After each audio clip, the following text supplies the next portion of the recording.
Hello there, ladies and gentlemen, boys and girls.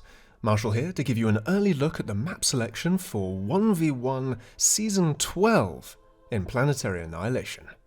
Don't forget, you can play all maps not presently in the map rotation in the PA Maps tab. You'll have to scroll past the legacy maps of old, but they are all in there. Don't forget to join the PA Discord, where you can join your fellow commanders in voice to create a force to be reckoned with in shared team games. There's also a new coaching section for those wishing to up their skills. Now, let's start with the returning maps from previous seasons.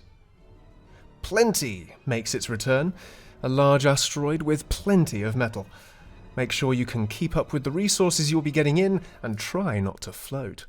Also, make sure you use the craters to your advantage. There are some pretty good defensive positions littered around.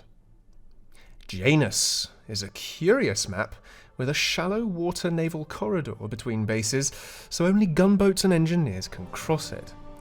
Between bases is also a defensible choke point, while each half of the landmass will need to be fought over for crucial expansions. Be careful of those trees and scout early to determine which way your opponent is expanding first.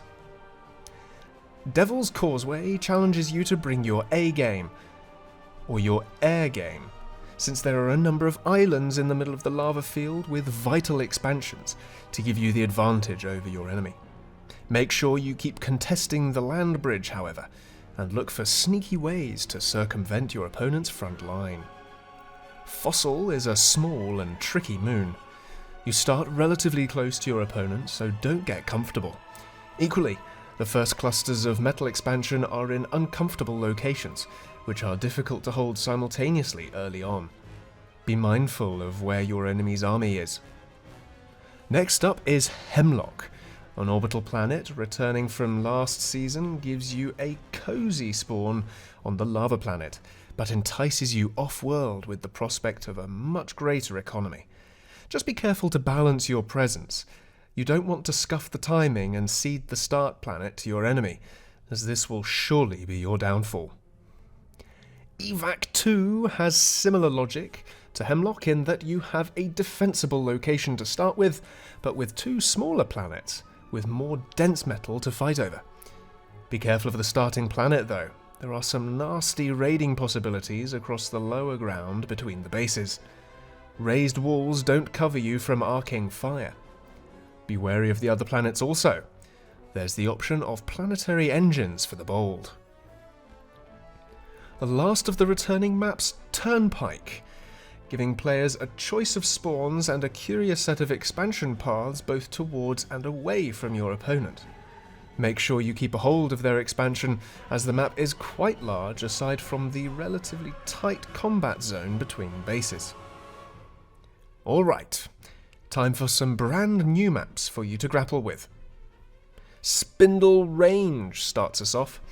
You may be a little more familiar with this one, as it's been released for custom games for a few weeks now. But in 1v1, it's a tricky macro game, where you are given the 3 identical polar spawns. Use the mountains for cover and expansion, but be wary of the opposite side of the planet. Cascade is a planet with many platforms near your start, so while you may have immediate defense, the further out you move, the harder it will become to defend every front. Be mindful of your army position. Cold Reception is a large ice planet with ostensibly distinct lanes. However, each avenue, while interconnected with its neighbours, presents unique gameplay opportunities. Which will you focus on? Be mindful of the ponds and sneaky T2 Navy. Petard starts you off relatively close to the poles, but gives your largest expansion away from your opponent, the other side of a mountain range, and towards a large ocean. How will you convert this game after you have established your base? Land or sea? Headwind is this season's new dedicated naval map, sporting an island start and many expansion choices. The challenge is going to be balancing naval aggression with continental expansion. There are not only a good number of metal sites thereon, but a lot of trees as well. but to hold the island you will need a coastal naval defense. Don't neglect either element.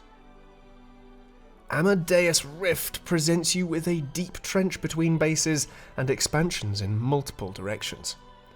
Make sure you keep on top of your enemy's expansions in their hemisphere, as letting them go unchecked will result in unpleasantly large armies rounding the corner of the trench on their way to your base. Watch out for the craters. Not all are traversable. Ashworth's Garden is a curious map where the shortest route to your opponent has you skirting around the edges of crevasses. Make sure that you don't neglect not only the water, but also the cluster of 4 metal just the other side of the crevasse from your start. You can control your opponent's ability to expand from the central platform. Finally, City of Walkways is a really rather small metal planet, with not a lot of metal and even less space between the start zones. Be mindful of arced shots firing over the small walls that litter this globe. I hope you are ready for an intense game of Micro. Well, that's all for Season 12, folks. I hope you enjoy these maps. There's a bit of variety to be seen, so different elements of your play will be tested. With that being said, that's all from me. I've been Marshall, and have a good one.